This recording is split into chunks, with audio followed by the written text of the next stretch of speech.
延续吕伟英甲陈丁等议员伫教育的工作报告，拢关心班班有冷气的政策。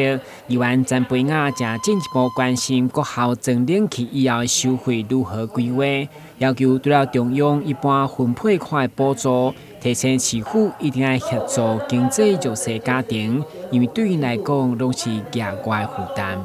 一个好的班班有冷气的政策让孩子有好的学习环境。那未来呢，社会要规划得当，为什么？到时候不要说冷气增料的时阵大家家庭为了这收费大家有争议，所以我想我们贵局里面应该好好的规划收费，如何收费？那我们是全部负担，是使用者付费？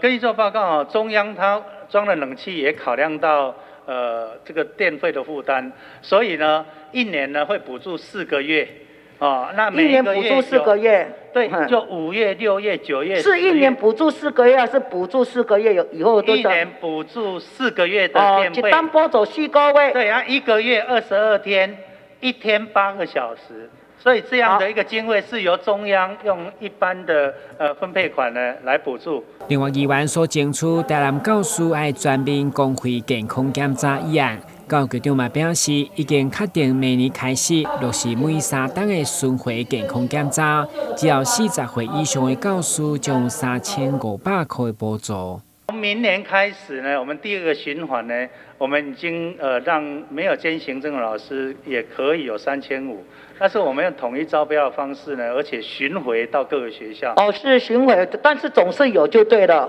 是每年补助我们老师，有没有年龄限制？金额提高了，是。金额提高，有没有年龄限制？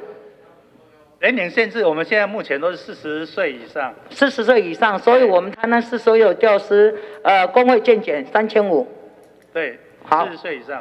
市府除了补助3档1摆的健康检查，另外伫市立学校甲幼稚园40岁以上的老师，嘛免费注流感疫苗来守护师生的健康。台南新闻管及林根采访报道。